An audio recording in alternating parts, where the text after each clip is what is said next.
नमस्कार, मैं हूं धर्मेंद्र। आप देख रहे हैं online news India. Bollywood actor Sushant Singh Rajput को इस बात का अंदाजा भी नहीं रहा होगा कि उनकी मौत के बाद में किस तरह से गिद्ध टूट पड़ेंगे और उनकी मौत के ऊपर राजनीति करेंगे, उनकी मौत के ऊपर अपना एजेंडा चलाएंगे। इस बात का अंदाजा ना उनको रहा होगा और ना आपको होगा। इसलिए आज जो आपको एक खबर दिखाने वाले हैं, इस खबर में उन लोगों को एक्सपोज करने का काम करेंगे जो कि एक व्यक्ति की मौत के बाद में भी उस पर भी अपनी राजनीति कर सकते हैं, उस पर भी अपना एजेंडा चला सकते हैं। सुशांत सिंह राजपूत एक 34 साल का हंसता खेलता नौजवान किन्हीं परिस्थितियों में दुर्भाग्यवश इस संसार को अलविदा कह गया। लेकिन सुशांत सिंह राजपूत के जाने के बाद कुछ लोग जो कि आईटी सेल के भी लोग हैं, जो कि बीमार मानसिकता के भी लोग हैं, जो कि गोदी मीडिया के भी लोग हैं, उसकी मौत के बाद उस पर राजनीति करने लगे और अपने एजेंडे के तहत इस खबर को फैलाने लगे।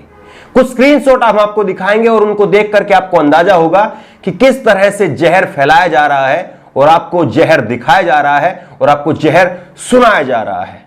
इसलिए गंभीरता के साथ में इस खबर को आज अंत तक जरूर देखें और इस खबर को उन तमाम लोगों तक शेयर करें आप जिन लोगों को आपको लगता है कि यह समझाना जरूरी है कि आप अपने चश्मे को उतारिए और किसी व्यक्ति को कम से कम ऐसे दर्दनाक समय में उसको इंसानियत के नाते देखने की कोशिश कीजिए, ना कि अपने एजेंडे के नाते देखने की कोशिश कीजिए। एक व्यक्ति है जिसने अपने नाम के आगे लिखा है राम भक्त अजय।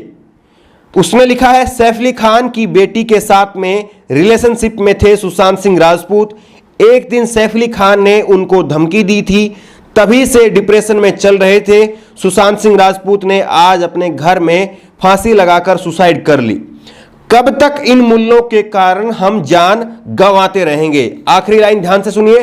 कब तक इन मूल्यों के कारण हम हिंदू जान गंवाते रहेंगे?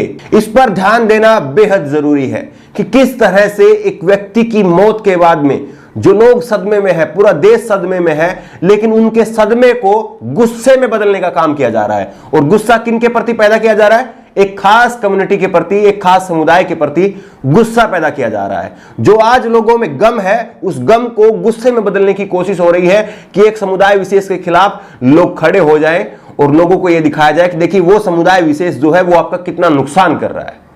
यह मानसिकता है लोगों की, जो कि किसी की मौत के बाद में भी अपना एजेंडा चलाने से पीछे नहीं हट रहे हैं। उनके अंदर दिल नहीं है, बल्कि एजेंडे का एक जहर है। एक और स्क्रीनशॉट है, उसको भी आप बेहद ध्यान से देखिए। विनय शुक्ला ने लिखा है आत्महत्या का महापाप करने वाला, लव जिहाद को बढ़ावा देने वाली फिल्म केदारनाथ में काम करने के साथ जिसने अपने नाम से राजपूत सरनेम हटा लिया था, उस सुशांत सिंह के लिए मुझे कोई सहानुभूति नहीं है। चाणक्य ने कहा है आत्महत्या करने वालों की शव यात्रा में जाने से भी आत्महत्या का ही पाप लगता है। सुशांत सिंह ने पद्मावत फिल्म के विरोध पर इसने कहा था कि मुझे हिंदू होने पर शर्म आती है, और जब इसने राजपूत अपने नाम से हटा लिया था, वास्तव में मर तो तभी गया था। देखिए कि कितनी जहर लोगों के दिमाग में भरी हुई है कि एक व्यक्ति की मौत के बाद में जब पूरा देश आज गमगीन है, उसका परिवार बिलख रहा है, उसके पिता को सुध बुध नहीं है, उसकी बड़ी मां जो है वो लगातार पूछ रही है, उनको अब तक यकीन नहीं हुआ है कि मेरा बेटा चला गया है, वो लगातार पूछ रही है कि ये खबर झूठी है, कहो। वो इस तरह से विलाप कर रहे हैं। लेकिन कुछ लोग सुशांत सिंह की मौत के बाद भी एजेंडा चला रहे हैं। ये लिख रहे हैं कि इन्होंने अपना राजपूत सरनेम हटा लिया था। आपको याद होगा कि पद्मावत एक फिल्म आई थी जिसके बाद में करणी सेना और तमाम हिंदू संगठनों ने उसका विरोध किया था। उसके बाद सुशांत सिंह राजपूत ने आगे आकर के कहा था कि मैं राजपूत हूं और कोई ऐसा राजपूत नहीं कर सकता है जिस तरह से आप लोग कर रहे हैं। इसलिए मुझे शर्म आती है कि आप लोग इस तरह से कोई फिल्म आ रही है उसका विरोध कर रहे हैं। और इसी के साथ में संजय भंसाली के साथ में जब तोड़फोड़ की गई, उनके साथ मारपीट की गई, तब उन्होंने अपना राजपूत सरनेम हटा लिया था।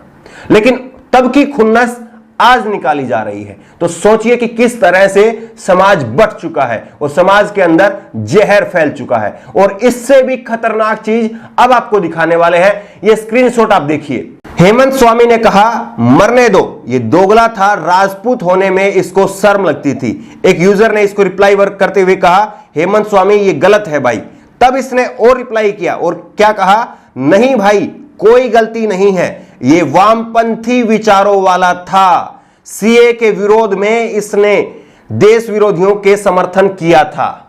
सोचिए कि कितना जहर है और कब से भरा हुआ है। ये कह रहे हैं कि इन्होंने सीए के विरोध में विरोधियों का समर्थन किया था, ये हिंदू राजपूत होने पर इसको शर्म आती थी तो इसलिए मर गया तो अच्छा हुआ। सोचिए कि कितना जहर है, लेकिन इनका दिमाग जो है वो बिल्कुल खत्म हो चुका है। सुशांत सिंह ने सीए प्रोटेस्ट का विरोध करने वाले विरोधियों का समर्थन किया था, लेकिन ये सुशांत सिंह वो सुशांत सिंह नहीं है जिनका ये जिक्र कर रहे हैं, जिनकी कल मृत्यु हुई है, बल्कि ये सुशांत सिंह दूसरे एक्टर हैं जिनको सावधान इंडिया से हटा दिया गया था क्योंकि उन्होंने सीए विरोधियों का समर्थन किया था। और बताइए कि तब का वो जो खुन्नस है वो सुशांत सिंह नाम होने की वजह से कल जो सुशांत सिंह राजपूत की मृत्यु हुई है उस पर इन्होंने अपना जहर उड़ेल दिया। तो कितना जहर इनके दिमाग में है, कितना जहर एक खास समुदाय या मुसलमानों के प्रति अगर सीधे तौर पर कहें तो कितना जहर भरा हुआ है। क्या मुसलमान इस देश का हिस्सा नहीं है? क्या वो इंसान नहीं है? क्या उनके प्रति हम इस तरह की विचारधारा, इस तरह के विचार अपने मन में ला करके इस देश का भला कर रहे हैं? इस देश के भाईचारे को क्या आगे बढ़ा रहे हैं या इस देश के भाईचारे को खत्म करने की कोशिश कर रहे हैं? लेकिन इतनी भर तक कहानी नहीं है, कुछ और स्क्रीनशॉट है वो भी आपको दिखा देते हैं, लेकिन उन्होंने ऐसी भाषा लिखी है कि ना तो उनका नाम बताने लायक है और ना उनका जो उन्होंने लिखा है वो बोल करके सुनाने लायक है। इसलिए केवल आप उनको देखिए और उनकी विचारधारा, उनकी मानसिकता को समझिए। लेकिन ये बात केवल आईटी सेल तक और अंधभक्तों तक सीमित नहीं है, बल्कि हमारी गोदी मीडिया खुल करके ऐसे लोगों को साथ देती है और ऐसे लोगों के लिए प्रोपेगेंडा तैयार करके देती है। सुशांत सिंह राजपूत की कल खुदकुशी उन्होंने की, लेकिन उसकी खुदकुशी के बाद में आज तक ने बड़ी गंभीरता के साथ में चलाया कि सुशांत सिंह राजपूत ने हरे रंग के कपड़े से अपनी खुदकुशी की। हरे रंग के कपड़े से उन्होंने फंदा बनाया और उसके बाद उन्होंने खुदकुशी की। सोचिए कि हरा रंग जो है वो इस देश में अब कितना खतरनाक हो गया है। हरे रंग को इस तरह से हाईलाइट करके दिखाया जाता है कि मानो और कुछ हो ही ना। अरे कपड़ा है तो कपड़ा किसी न किसी रंग का तो होगा ही, लेकिन यह मानसिकता पिछले कुछ सालों में पैदा कर दी गई है कि हरा रंग है मतलब तुम उसके साथ में हो या तुम उस प्रकार की मानसिकता के या तुम मुसलमान हो।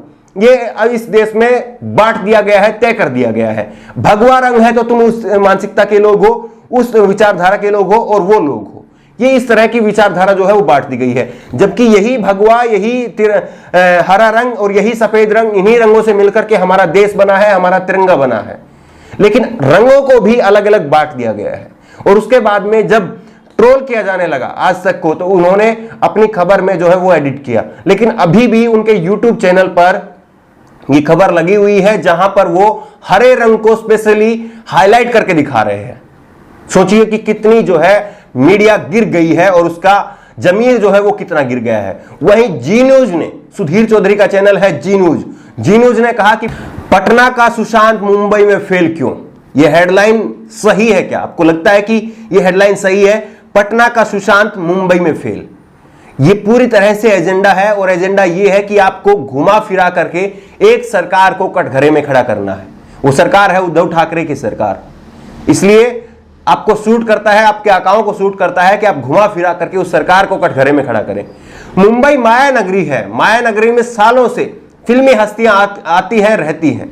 फिल्म से जुड़े हुए लोग जो है वो मुंबई में रहते हैं। लोगों का सपना होता है मुंबई में जाएं, हम काम करें। तो ऐसे में मुंबई से जोड़ करके इस घटना को दिखाना और एक सरकार को कटघरे में खड़ा करना, ये सीधे तौर पर गोदी मीडिया की एक एजेंडे का हिस्सा है। आप खुद बताइए कि किस तरह से लोगों के दिमाग में जहर भर दिया गया है कि एक व्यक्ति की मौत पर भी ये लोग तांडव मचा रहे हैं। इस खबर को लेकर के आपकी क्या राय है? क्या आपको लगता है कि जिस तरह से ये आईटी सेल के लोग, ये अंधभक्त लोग, ये बीमार मानसिकता के लोग, हमारी गोदी मीडिया जिस तरह से एक मरे हुए व्यक्ति पर भी गिद्ध की भांति राजनीति कर रहे हैं, गिद्ध की भांति अपना एजेंडा चला रहे हैं, क्या वो ठीक है? क्या ऐसे वक्त में हमें एक व्यक्ति को और उसके परिवार को अकेला छोड़ नहीं देना चाहिए? खुद दीपिका पादुकोण ने भी ट्वीट करके मीडिया से यही रिक्वेस्ट की है।